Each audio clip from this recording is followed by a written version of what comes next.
Berikut ini adalah kisah yang saya janjikan semalam.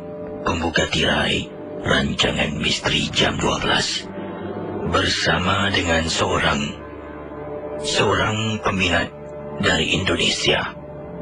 Berkongsi pengalaman beliau. Saya tak nak sebutkan dari kawasan mana, tapi namanya Mulyadi berkongsi peristiwa ini. Pendengar-pendengar Ria 897, Mulyadi menceritakan, saya ada sebuah kumpulan paranormal di Indonesia, Casey. Kumpulan saya ini macam kumpulan-kumpulan yang lain untuk membuktikan kewujudan makhluk halus. Tapi seringkali kami buat rakaman di tempat yang dikatakan tempat itu adalah angker, tempat yang berhantu. Tidak pernah pun dapat merakamkan. Malah kadang-kala hanya mendengar bunyi-bunyi yang mungkin benar ataupun hanya mainan telinga saja, kata Mulyadi dari Indonesia. Ini tahun 2005 apabila saya dan rakan-rakan yang lain telah mendapatkan khidmat seorang dukun, Casey. Beberapa kali kami cuba menjemput dukun ini untuk bersama dengan kami dalam satu eksperimentasi untuk mendekatkan diri dengan alam yang kedua. Dukun ini enggak mahu bersama dengan kami. Dukun ini tidak setuju, katanya, dengan apa yang kami ingin lakukan. Berkali-kali kami cuba dapatkan. Akhirnya setelah sekian lama kami memujuk ataupun kami menjemput dukun itu, barulah dia setuju. Ini merupakan satu kerja pemujaan yang kami sendiri hendak lihat. Casey dan pendengar Ria 897, lazimnya orang merakamkan penampakan makhluk halus dalam kamera, video kamera dan sebagainya. Tapi Casey, apa yang berlaku pada saya dan rakan-rakan paranormal yang lain amat memeranjatkan. Kami telah pun pergi ke sebuah rumah. Dukun ini mengatakan, rumah inilah ramai yang datang dan mencuba nasib. Ramai dukun-dukun handalan datang ke rumah ini untuk mendapatkan ilmu. Rumah, dikatakan rumah yang dibawa adalah sebuah rumah banglo yang dah pun terbengkalai, tidak lagi dihuni beberapa tahun lamanya. Rumah itu ada sejarah hitam. Wanita ini mati gantung diri dengan niat untuk mengganggu suami. Dengan niat untuk mengganggu suami dan mistress ataupun skandal suami bila dia dapat tahu. Difahamkan sebelum saya sentuh tentang kisah saya, sedikit sejarah tentang rumah banglo berhantu di Indonesia. Dekat jalan, saya tak nak sebutkan, nombor semua ada ya. Tapi rumah ini, wanita ini dengan sengajanya berpakaian serba merah, mengerbangkan rambutnya. Kemudian saya difahamkan oleh dukun tersebut, wanita itu telah menggantung dirinya di kamar tidur utama dalam banglo tersebut dengan niat untuk menghantui hidup suami dan juga mistressnya, supaya mistress tersebut tidak dapat memiliki rumah banglo. Memang benar Casey, rumah banglo yang besar, yang luas, akhirnya sekarang terbengkalai, tidak boleh digunakan lagi. Suami pulang dengan kabar daripada dukun ini, suami diganggu, sampaikan mistress ataupun kekasih gelap si suami tidak dapat hidup bersamanya dengannya lagi. Suami terpaksa biarkan rumah, hendak dijual. Ramai pembeli yang datang, dihantui dengan kehadiran wanita berpakaian merah, rambut panjang, dikenali sebagai kuntilanak. Banglo kuntilanak jalan ... di Indonesia. Pendengar Ria 897, sesaat kami tiba dalam banglo tersebut, kami memasang 2 kamera dalam bilik yang dikatakan di mana tempat wanita itu gantung diri. Saya dan rakan-rakan yang lain seramai 7 orang termasuk dukun Nampak, Casey, dalam bilik tersebut ada satu batang cangkuk digunakan untuk menggantung diri wanita tersebut. Disitulah saya disuruh duduk. Dukun itu membuat satu bulatan dengan menggunakan kapu sirih. Katanya dukun, salah seorang dari kami perlu duduk dalam bulatan itu. Yang lain tidak boleh berada dekat, kena keluar dari banglo dan tinggalkan kalau memang hendak lihat dan nampak kehadiran kuntilanak dalam banglo jalan ... Jadi fikir akhirnya kata Mulyadi, saya telah pun volunteer untuk duduk dalam bulatan tersebut. Dukun itu melorek satu bulatan dibuat dari kapu sirih. Katanya kalau saya keluar dari bulatan ini, tak tahu apa-apa boleh berlaku pada saya. Saya walau apapun terjadi, jangan keluar. Kalau dah terlampau takut, beritahu, kita semua akan masuk ke dalam. Tapi ada syarat-syaratnya. Pendengar Ria 897 FM, Mulyadi rasa takut pada mulanya. Bila turun ke bawah sedang buat persiapan, pasang kamera di atas kepalanya dengan helmet, pasang kamera di dada, pasang mikrofon, rakan-rakan semua tanya, Mul, kamu mau enggak buat ini benar-benar, Rob? Saya hanya berdiam diri. Ini peluang untuk kumpulan paranormal kami dikenali. Saya kata tak apa, aku nekat. Apa-apa berlaku pada aku, kamu semua tolong naik atas dan bantu ya. Pendengar Ria 897. Akhirnya tiba masanya. Dukun, Mulyadi dan 2 orang sahabat. 4 orang naik ke atas, lagi 3 standby di bawah, luar dari banglo, sedang tunggu isyarat.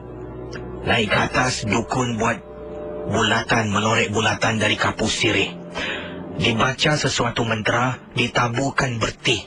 Katanya di sini, ditaburkan bertih dalam kawasan bulatan tersebut. Katanya, kuntilanak ini akan takut dengan bertih yang telah pun dijampi serapah. Kalau dia pijak, akan rasa panas dan bahang bertih tersebut. Pendengar Ria 897, kita teruskan dengan kisah yang diketengahkan oleh pendengar kita bernama Mulyadi. Diteruskan dengan pengalaman Mulyadi. Inilah tiba masanya. Akhirnya dukun membaca mantra, memanggil, menyeru. Di sini dia tak tuliskan apakah mantra yang dibacakan. Kemudian ramai dukun, 2 orang sahabat keluar. Tinggal Mulyadi seorang dalam bilik. Tidak ada cahaya lampu. Di lantai 2 dalam bilik yang ada kematian, gantung diri dengan niat nak membalas dendam kepada suami. Barang siapa yang masuk dalam banglo tersebut, orang itu akan diganggu. Ini kan pula katanya Mulyadi, kami menyeru supaya dia datang dapat dirakamkan. Pendengar Ria 897. Beberapa minit setelah dukun dan rakan-rakan Mulyadi keluar dari banglo berantu itu, Casey, bayangkanlah, kata Mulyadi, meremang rasa bulu rumahku. Aku dapat dengar bunyi telapak orang seret berjalan. Aku dapat rasakan ada aura panas dalam kamar yang aku duduk. Gelap gelita. Pada mulanya, rakan-rakan berkomunikasi dengan earpiece di telingaku. Hello Mulyadi, kamu bisa dengar enggak? Ya, aku bisa dengar. Apa-apa berlaku, kamu beritahu ya. Kami akan naik ke atas. Ya. Mulalah pemujaan yang dilakukan. Dalam bilik tersebut ada satu speaker kecil. Adapun alat pembesar suara yang kecil. Dukun berada di luar banglo dengan mikrofon membaca pemujaan. Wahai nyawa yang dah pergi, kuntilanak, datanglah kemari. Rumah ini bukan milikmu. Diteruskan, kata Mulyadi. Pendengar Ria 897. Beberapa menit kemudian, timbullah kuntilanak. Aku duduk memandang ke arah tingkap. Di belakangku adalah pintu kamar banglo yang berhantu.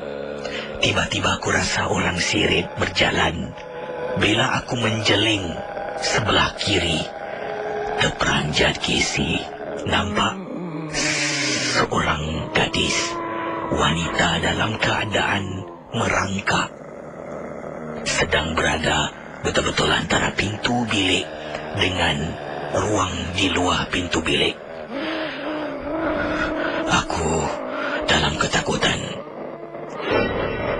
Teman-teman tak nampak Casey. Di kamera semua tak nampak. Rakan aku bertanya, "Mul, kamu okey enggak?" "Hello Mul, kamu okey enggak?" Aku tidak boleh bercakap apa-apa kerana terlampau ketakutan. Casey, bila kehadiran makhluk tersebut, seluruh sistem audio, seluruh sistem video yang digunakan dalam kamar itu tidak boleh berfungsi. Malah di telingaku hanya aku dengar bunyi bising. Bunyi bising seperti bunyi pasir. Aku dah tak boleh berkomunikasi dengan rakan-rakan di luar banglo. Benda itu merangkak keliling bulatan yang dibuat oleh dukun. Aku hanya boleh pejam mata. Aku tak berani Casey nak buka mata melihat makhluk yang merangkak. Saat itu aku kesal. Saat itu aku fikirkan kalaulah boleh aku ulang balik, aku tak nak buat kerja ini Casey. Saat itu aku hanya ingat pada Tuhan Yang Maha Esa. Ya Allah, Ya Allah, Ya Allah, Ya Allah. Benda itu hanya pusing. Aku dapat dengar tapi tak nak lihat. Dapat dengar dia merangkak pusing keliling bulatan. Bertik kapus sirih yang dibuat oleh dukun. Aku dengar suaranya mengerang. Tiba-tiba mendengar suara menjadi sayu, seolah-olah menyanyi. Dekat sangat dengan telingaku.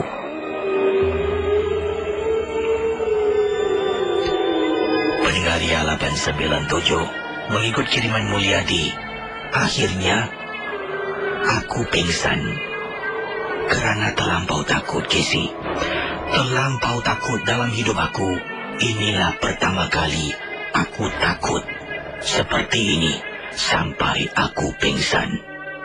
Bila aku pingsan, tangan aku mungkin terkeluar dari bulatan. Dukun dan rakan-rakan lain naik untuk menyelamatkan aku. Dipendekkan cerita, pendengar Ria 897, diangkat aku keluar dari banglo. Bila cuba sedarkan aku, tangan aku mereka perasan ada genggaman warna merah seperti yang kuat dan erat, dan ada cakaran serta gigitan dan lebam di daerah gigitan tersebut. Setelah kejadian itu, 2 tahun aku tidak lagi melibatkan diri aku dalam kerja-kerja paranormal. Casey dan pendengar Radio Ria, terima kasih kerana sudi mendengar kisah dan peristiwa aku.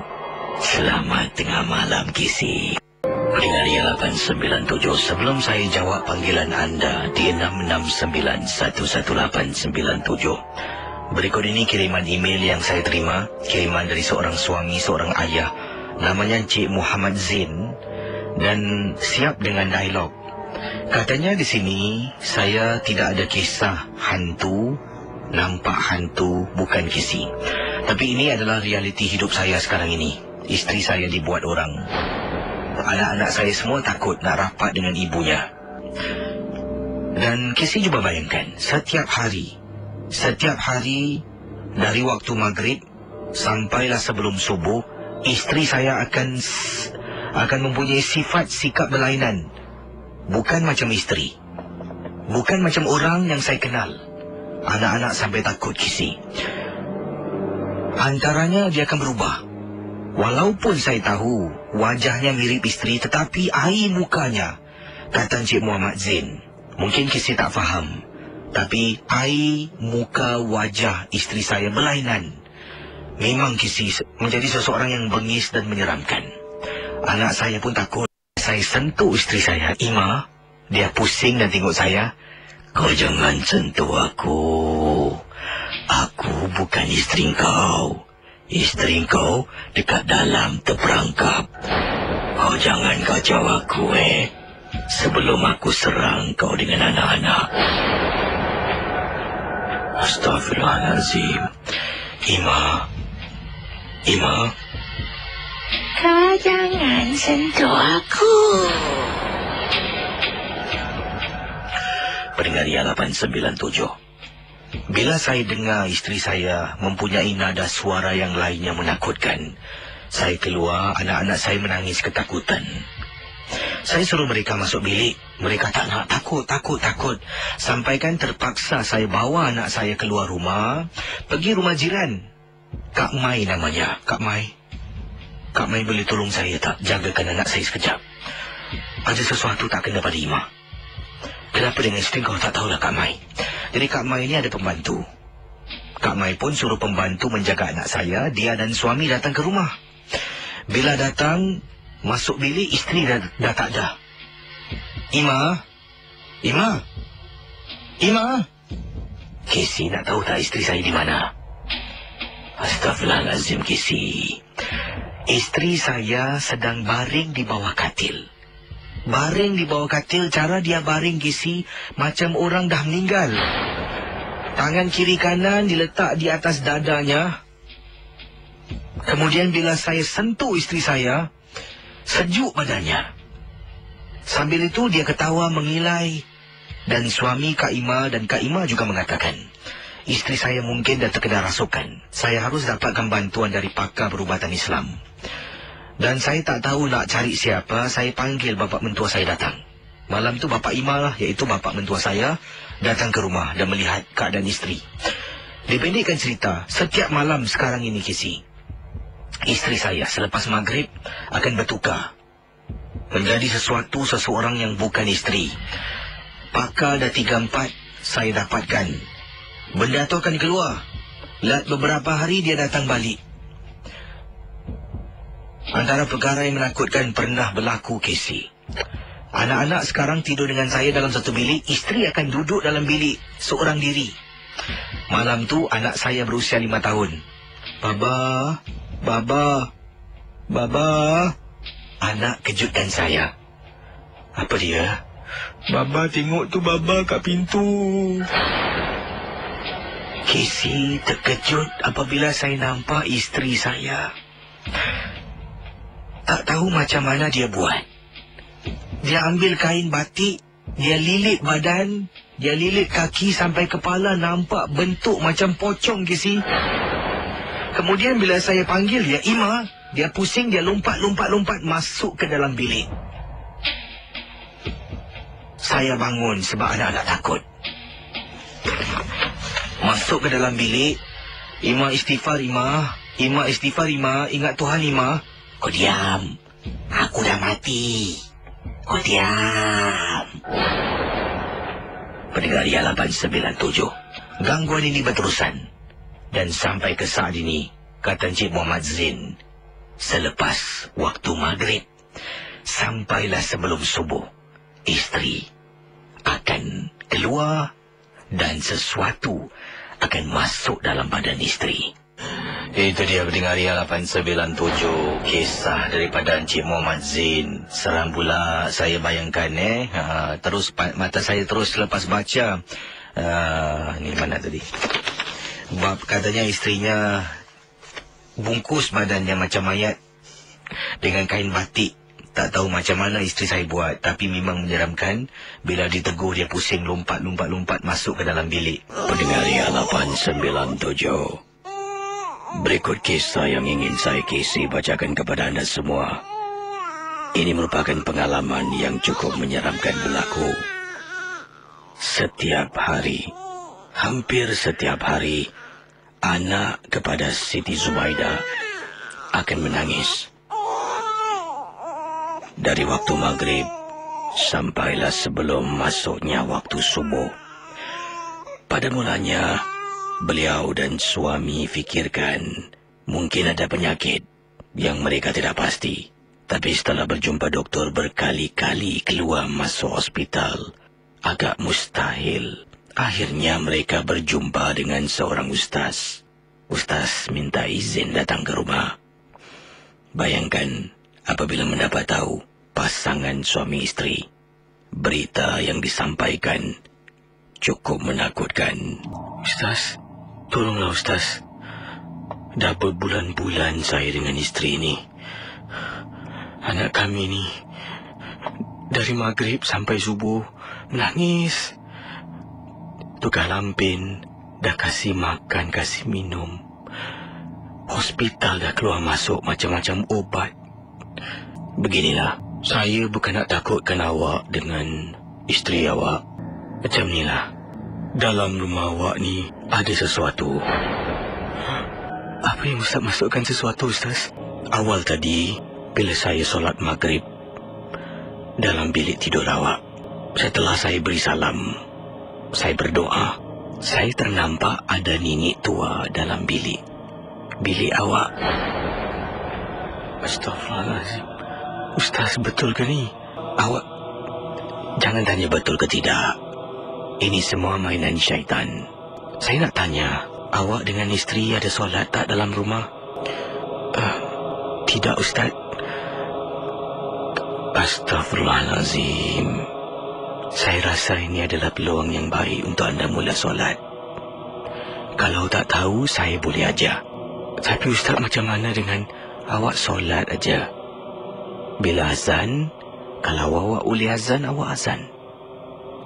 Ya? InsyaAllah. Rakan mendengar Ria 897. Suami isteri mula katanya, saya dan isteri. Beliau dan suami mula belajar nak solat. Tapi pernah sekali, bila mereka suami isteri sedang solat, anak sedang baring di atas katil. Katanya pendengar kita ni, Siti Zubaidah memberitahu, Kisi, saya terperanjat. Saya ni memang tak boleh khusyuk. Sebab setiap kali saya angkat tangan nak solat, meremang bulu rumah saya. Seperti ada yang mengganggu. Waktu maghrib sedang solat jemaah dengan suami. Nampak Kisi, apa yang ustaz tu kata memang benar. Makcik tua rambutnya putih panjang sedang menyangkung tepi anak saya. Kami teruskan berkali-kali. Setelah beberapa bulan, kami hampir-hampir putus asa. Nasib baiklah, ustaz terus memberi kami semangat. Dan akhirnya, anak kami berhenti meradang. Betul Kisi, saya dengan suami hidup lebih aman dari sebelumnya. Ya Allah Kisi, saya betul-betul kesal dengan perbuatan saya dengan suami. Itu saja. Terima kasih. Selamat tengah malam. Yang ikhlas, Siti Zubaidah. Rakan pendengar Ria 897, terima kasih bagi anda yang sedang bersama dengan saya Kisi dalam rancangan Misteri Jam 12. Waktu sekarang 12.57 tengah malam. Saya akan teruskan lagi beberapa kisah sebelum kita berehat seketika sebentar nanti. Dan kisah berikut ini yang ingin saya sampaikan berlaku di tempat tugas. Bayangkan, seorang pekerja sedang berada dalam sebuah butik di kawasan Arab Street. Waktu itu, waktu maghrib, setelah azan berkumandang, sebab kedainya berdekatan, tidak jauhlah dengan Masjid Sultan. Jadi bila azan berkumandang, dapat dengar dengan jelas. Kata Ima, bukan nama sebenar. Saya bertugas di salah sebuah kedai di Arab Street. Waktu itu, saya tidak boleh solat. Jadi Kisi, saya menjaga kedai ini. Sementara tuan saya, bos majikan saya, pergi ke masjid menunaikan solat. Apabila sedang saya duduk, saya perasan di depan kedai ada seorang wanita berjubah hitam sedang berdiri. Saya pun mempelawar Kak, masuk kak. Tengok kak, baju, kain. Silakan kak. Wanita itu masuk ke dalam kedai. Tiba-tiba, telefon berdering. Saya ke kaunter untuk menjawab panggilan. Saya jawab panggilan dan kisi. Saya dengar di hujung talian terputus. Baru nak letak telefon dalam kedai kisi. Waktu maghrib saya seorang saja yang ada. Saya dengar perempuan menangis. Saya menjenguk. Mana pula ni kakak yang pakai jubah hitam tadi ni? Siapa tu? Kak? Siapa tu? Masih lagi kedengaran suara wanita menangis. Siapa tu, jangan main-main Hello? Pendengar Ria 897. Saya lari keluar kedai. Berdiri depan pintu masuk kedai. Saya tengok kiri kanan. Tengok dalam kedai. Terperanjat saya kisi bila saya pusing ke belakang. Dalam kedai, wanita yang berjubah hitam masih berdiri. Astaghfirullahaladzim. Ya Allah, tolonglah, apa benda ni? Dalam hati saya bercakap. Kebetulan dari jauh nampak majikan saya. Kak Ju, Kak Ju. Saya panggil. Kak Ju nampak saya dalam keadaan cemas. Dia lari ke arah saya. Kenapa, Ima? Kenapa? Tanya Kak Ju dengan perasaan ingin tahu. Kak tengok kat dalam kedai ada perempuan tu, Kak. Jubah hitam tu, Kak. Tadi saya keluar. Kak Ju menjenguk. Ima, dalam kedai tak ada orang, Ma. Saya perlahan-lahan toleh belakang. Ya Allah, kisi tak ada orang, kisi. Saya masuk dengan Kak Ju. Tengok dekat tandas. Tengok dekat belakang. Tak ada orang. Kisi, dalam kedai ada pasang kamera CCTV. Kami terpaksa tutup kedai seketika. Letak "will be back". Masuk dekat belakang, ada satu bilik di mana situ simpannya CCTV. Tip yang kami rakamkan setiap hari. Kami rewind balik, Casey. Dalam CCTV, nampak saya sedang berbual dengan seseorang. Kau berbual dengan siapa ni? Kak, saya beri salam pada orang yang dekat luar. Perempuan jubah hitam. Saya kata masuklah. Mana ada orang? Casey, memang benar. Dalam CCTV, depan pintu tak ada orang. Kau pergi mana? Telefon berbunyi, Kak. Saya jawab panggilan. Siapa telefon? Tak tahu. Orang letak.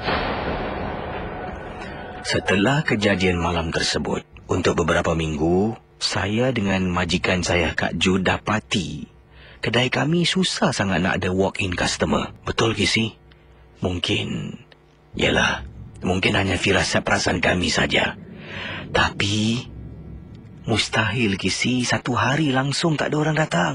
Melainkan, customer yang telefon dan kata nak datang kedai. Banyak yang datang ni, yang telefon dah buat appointment dengan Kak Ju. Mereka mesti akan cakap, kedai kau ni gelap Entahlah, iya ke? Sama je aku tengok. Tapi memang kisi, ramai kata kedai kami gelap. Panggil pakar datang tengok kedai, ada orang busuk hati. Ada orang sangkutkan barang dalam kedai. Lepas buang barang tu, kisi, baru ada orang datang. Pelik. Tapi inilah hakikatnya. Terima kasih. Dan selamat tengah malam, kisi. Bersama dengan saya pada pagi ini, siapa bercakap di hujung talian? Assalamualaikum, Kisi. Waalaikumsalam warahmatullahi. Ya, siapa bercakap ni? Saya Abang Bas. Abang Bas. Ini panggilan ini kisah yang ingin diceritakan tentang apa ni? Di Kubu Kasim. Oh, ini tahun bila yang berlaku? Tahun lepas. Silakan Abang Bas. Itu jadinya tahun lepas, bulan 6 tak salah saya. Saya pergi dengan sekeluarga dengan anak saudara semua yang kecil-kecil tu dengan orang rumah. Sebab orang kata tempat sana tempatnya ada misteri macam-macam kan. Saya cuba ke sana lah. Bila saya sampai di kubur Kasim tu kan, tempat dia memang gelap lah. Memang tak ada orang lah. Sebab apa kawan saya kata situ tak ada orang jaga. Saya pun terus masuk lah tempat gerbang tu kan. Bila saya nak pergi ke atas tu kan, tiba-tiba pokok besar tu ada macam lempar batu. Macam batu pada saya kan. Saya terperanjat juga kan. Apa pasal ni nak masuk ke atas tu ada lempar batu ni. Bila saya cakap yang rumah, awak tunggulah di luar dengan anak-anak saya kan. Saya rasa tak sedap lah. Bawa budak-budak ni kan, tunggu di luar lah. Saya cakap, biar saya masuk dengan bila saya lah, dengan anak saudara yang satu lah, yang kecil kan. Cakap saya, kali saya masuk, saya tanya dengan yang kawan saya ni, ada tak orang jaga? Dia kata, tak ada lah, so far tak ada. Dia pergi tak ada, dia kata. Okey, saya cakap tak apa lah, saya pergi juga lah. Saya masuk dalam, tiba-tiba orang pekik punya kuat lah. Dia cakap, itu saya terkejut tu. Saya kata kawan saya, Ustaz, kata tak ada orang jaga, aku dengar suara ni. Tapi masalah dia tak dengar ni. Itu masalah dia. Tiba saya cakap juga kan, tak apa, masuk lah, tempur je. Saya masuk atas, kali bunyi lagi suara tu. Betul-betul punya kuat lah. Macam seolah marah kan. Wah, dia pergi, lagi. Saya kata, ini tak boleh jadi ni. Dia kata, kau cakap betul ni ada orang jaga, tak ada ni. Kali dia cakap, tak ada, betul tak ada. Tapi kau dengar tak suara? Dia kata, tak ada.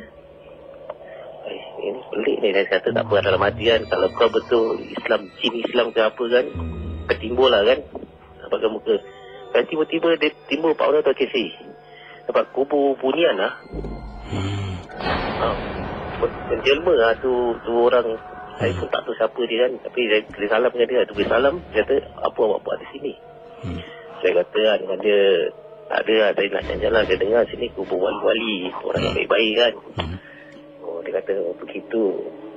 Tapi kenapa awak datang macam, dia kata seolah-olah macam tiba-tiba nak pergi ke atas itu. Saya kata, tak adalah. Saya dengar itu Abin Nur punya sahabat. Iaitu wali Abin Nur punya sahabat di atas sana. Saya nak cuba nak ke sana lah. Dia kata, jangan situ, jangan jalan situ. Selalu orang sesat buat situ, dia kata. Selalu. Orang akan hilang buat situ sesat. Saya kata, lain macam. Jadi saya cakap, okey lah, saya nak pergi juga lah, tengok. Dia kata dengan saya apa tahu, ikut langkah saya itu dia kata ni macam apa ni. Ikut langkah dia kata. Tadi saya kata okey lah, saya ikut langkah awak lah. Tapi saya tanya lagi kan dia, bang, saya tanya dengan awak siapa ini semua saudara saya, dia kata. Dalam kubur tu semua saudara dia kata. Saya kata macam. Tapi bila jalan capai ke atas tu kasi, satu nyamuk pun tak ada tu kasi. Tapi bila dia bawa saya satu kubur tu, kubur tarikat. Itu punya cantik lah kubur tu. Boleh masuk sedang gitu. Yang tiba-tiba. Lepas tu dia bawa saya di luar jalan, dia tunjukkan ini wali-wali punya nama-nama. Cuma saya tak bawa buku je lah. Yang kau saya ni ambil gambar. Dia marah, dia cakap jangan ambil gambar. Tidak, nanti benda itu akan ikut awak. Kata saya macam saya marah dia, jangan ambil gambar. Dia cakap jangan ambil gambar. Abang tak kasih.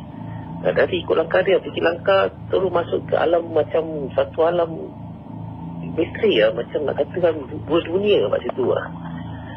Bila saya tengok macam tempat dia indah, saya cakap dia, siapa punya tempat? Tempat saya ni, semua saudara saya dia tu. Tu yang pelik dia tu. Saya pun tanya dengan dia, abang, kalau saya cakap semarah tak? Sini ada tu pergi atau pocong, saya cakap gitu. Kata ada.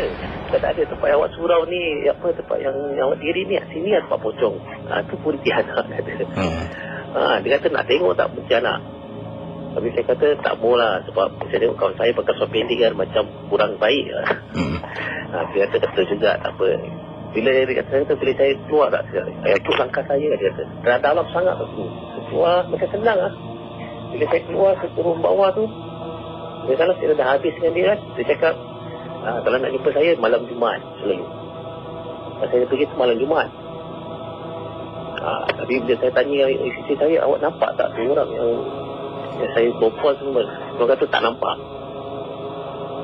Itu yang isteri yang sekarang saya rasa macam tak puas hati juga. Tak tahu siapa dia sebenarnya ke sini.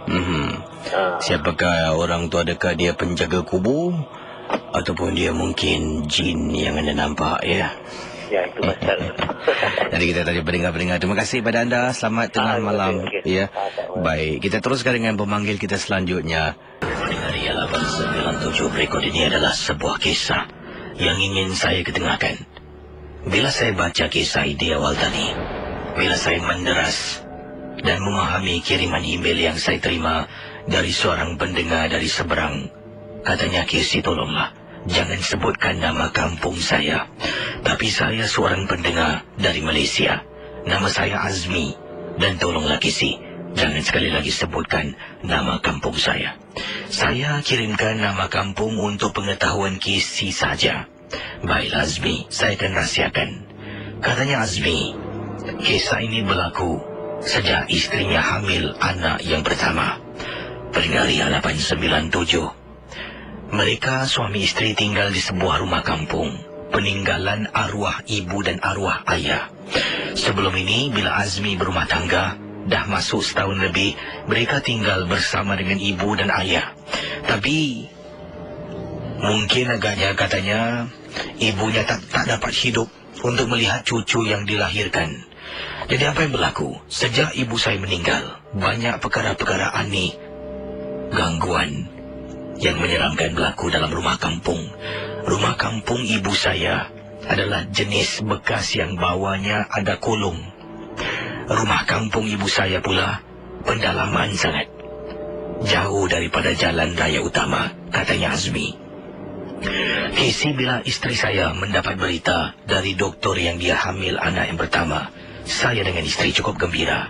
Tapi rasa sedih pun ada, kerana ibu tidak dapat bersama dengan kami. Ibu dan ayah telah pun meninggal beberapa bulan yang lalu.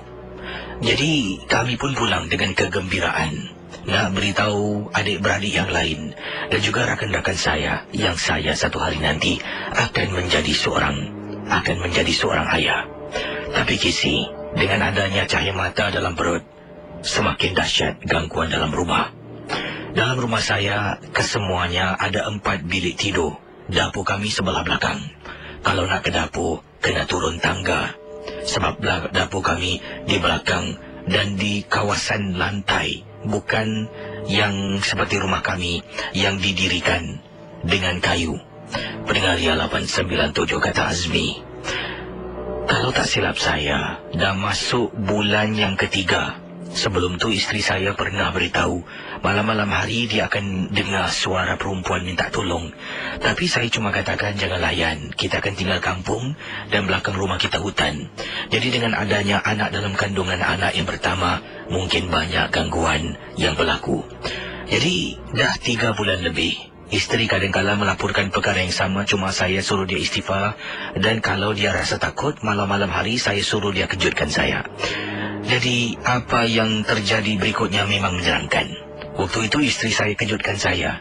Kalau tak silap saya dah pukul 12 lebih tengah malam. Saya terbangun. Jadi saya tanya, kenapa? Awak nampak apa? Awak dengar apa? Bang,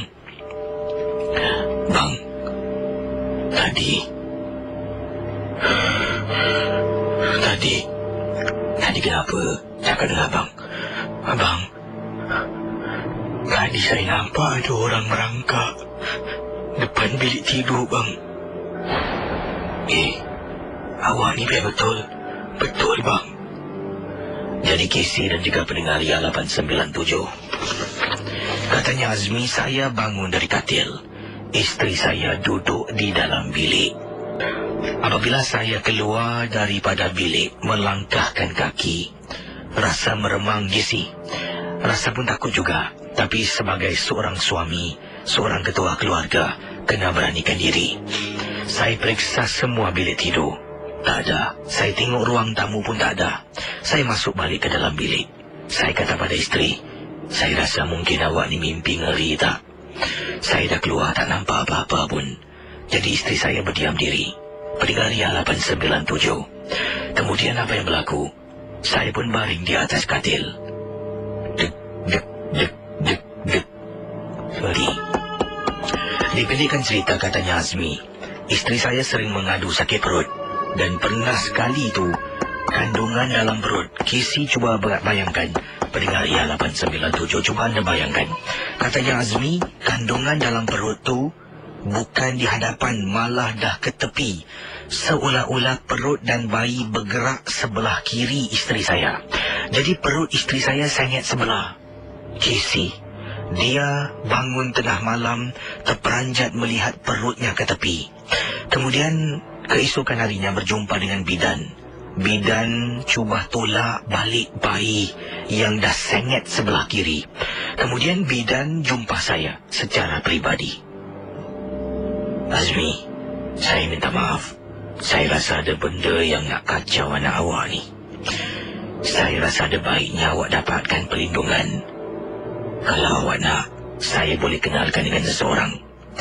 Saya cuma mengatakan terima kasih pada bidan. Saya pulang dan tidak ambil pun tawaran yang diberikan oleh bidan untuk mendapatkan rawatan menjaga anak dalam kandungan. Kerana saya tahu itu semua syirik. Casey dan pendengar IA 897, bayi saya dilahirkan sihat walafiat. Casey, bayi saya seberat 3.02 kilogram. Dibawa pulang ke rumah selepas 3 hari di hospital. Bayi sedang baring di atas katil. Malam hari Khamis, malam Jumaat. Isteri saya terpekik bila dia berada dalam bilik. Saya yang sedang berada di ruang tamu lari bergegas. Tanya isteri kenapa. Katanya, wajah anak kami, badan bayi, tapi kepala lelaki tua, Kisi. Bayangkan pendengar IA. Saya terperanjat dengan kata-kata isteri. Benda ini berterusan. Sampailah anak saya dah besar. Sekarang ini dah setahun lebih. Gangguan hilang. Tapi kami pun dah berpindah, tidak lagi duduk di rumah puaka tersebut. Pendengar IA 897 bersama dengan saya. Kita ada Zul. Apa khabar Zul? Selamat pagi. Selamat pagi. Ya, Zul ada pengalaman misteri, silakan. Saya ada pengalaman misteri sejak ini kira 20, dekat 30 tahun yang lalu lah. Waktu tu saya umur 10 tahun. Dalam tengah hari, saya dengan beberapa teman saya pergi ke Habba Villa. Di situ kat Habba Villa kat Pasir Panjang kan. Waktu tu saya 10 tahun lah, dalam pukul 1-2. Kita pergi Habba Villa jalan-jalan. Kita tengok patung-patung. Ada yang patung-patung yang menyerikan. Dan ada patung-patung macam menakutkan lah. Waktu tu kami kan masih muda remaja. Kita buat kelakar lah. Kita takut-takut, kacau sana kacau sini. Habis bila waktu kami nak pergi buang air kecil, nak pergi toilet, kami tak boleh keluar dari tempat situ. Kita pusing, tak keluar. Ibaratnya macam dah sesat. Habis tiba-tiba kami ternampak satu perempuan. Tapi yang kelakanya, takkan perempuan ni pakai baju putih. Takkan tengah-tengah hari ada hantu. Betul tak? Tapi pakaian pakai putih, rambut panjang. Tapi tak nampak wajah. Saya dengan kawan-kawan saya macam dalam ketakutan. Sampai tu kami terpekik lah, minta tolong lah. Waktu tu kami kan remaja, manalah kita tahu pasal hantu. Kami pun takut, pekik. Sekali tiba-tiba ada satu Cina lah datang kan. Kenapa? Kami beritahu dia yang kami nak balik. Sebenarnya kami dah takut. Habis Cina tu cakap, okey, jalan sini. Habis kita jalan baru kita sedar, rupanya ada orang kata Habba Villa ni tempat memang berantu. Kadang-kadang kita pun tak boleh cakap semarangan lah. Takut nanti boleh sesat. Nasib baik kita sesat. Kalau bertemu dah cerita. Nasib baiklah sesat. Sesat lebih baik daripada terserempak ya. Jadi ini di Habba Villa waktu dulu Kalau situ ada juga kawasan-kawasan patung, dia memang menyeramkan lah. Menyeramkan. Jadi lepas tu akhirnya dapat balik rumah lah. Dapat lepas. Alhamdulillah lah kan. Terima kasih pada anda yang sudah berkongsi pengalaman ya. Terima kasih Casey. Kembali. Selamat pagi. Selamat pagi pada anda. Kita akan teruskan dengan kisah anda dalam rancangan Misteri Jam 12 bertemankan saya Casey. Bagi kita terus sambut panggilan anda di 66911897. Hello, selamat tengah malam. Hello, selamat malam, Casey. Siapa bercakap ni? Ini saya, Faizal, Casey. Panggilan dari mana, Faizal? Dari West Coast.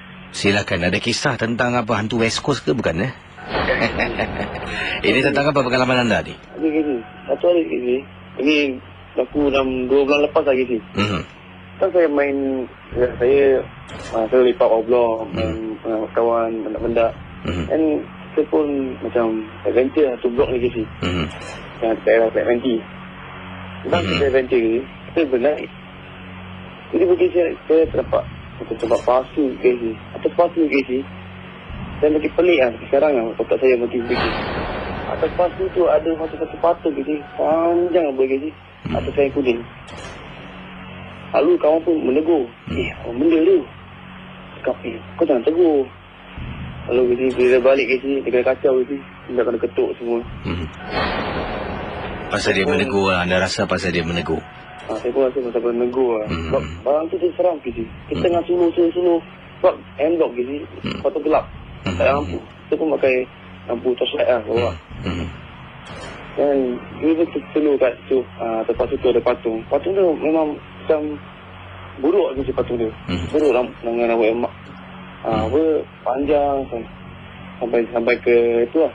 Tepuk tangan dia, tepuk tangan kain dia warna kuning. Itu lagi saya. Paling seram. Sekarang saya terfikir. Terima kasih. Terima kasih ya.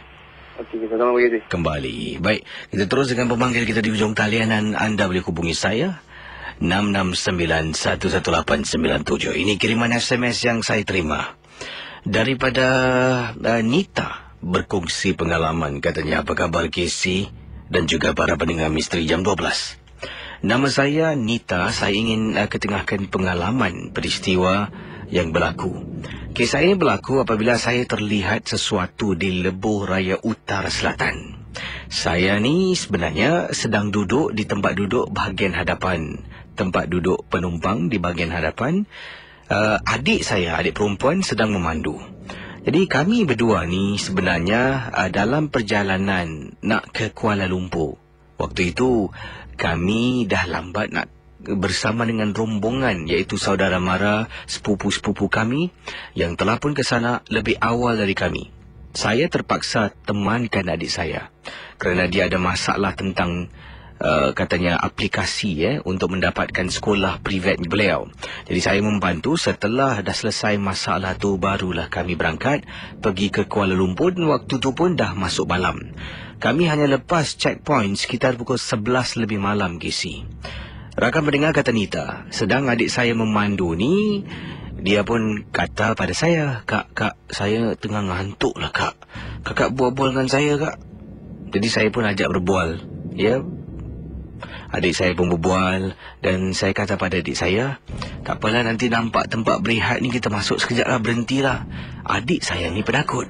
Bukan penakut hantu, Casey. Dia penakut lah. Kita ni dua perempuan, kalau berhenti sembarangan berbahaya, Casey. Jadi, tak naklah, Kak, kata adik saya. Sudahlah, nanti ada tempat ni kita pergi. Okey? Tak payah keluar dalam kenderaan, kita duduk. Jadi akhirnya nampak, Casey. Tempat ni agak kecil, tempat berehat ni. Jadi bila adik saya nak masuk, jalan susur lah nak masuk berehat, saya ternampak ada perempuan ni sedang berjalan nak menuju ke arah tempat rehat. Entah macam mana, Casey. Berhenti. Kat tepi ni, tepi. Hafsal, Kak. Tepi. Berhenti, adik saya berhenti tepi. Kenapa, Kak? Adik saya tanya saya. Tak ada apa-apalah, kejap. Saya turunkan tingkap. Saya toleh belakang. Nampak seorang wanita sedang jalan. Jadi saya tanya, Assalamualaikum. Nak masuk dalam ke? Mari naik tumpang. Kak, kakak ni sembarangan aja. Kan saya cakap, saya takut. Kau ni pun, kau tak kesian ke tengok budak tu? Kebetulan Kisi memang dekat tepi road shoulder. Betul-betul jaraknya lebih kurang dalam 800 meter jauh daripada tempat berehat ni Kisi. Ada kereta rosak dekat tepi jalan. Jadi saya ingatkan perempuan ni daripada kereta yang rosak. Kereta tu dia letak hazard light. Jadi saya tanyalah, nak tumpang tak? Sebab memang jauh nak jalan ni, malam-malam bagi tengah gelap. Kesian tengok perempuan ni.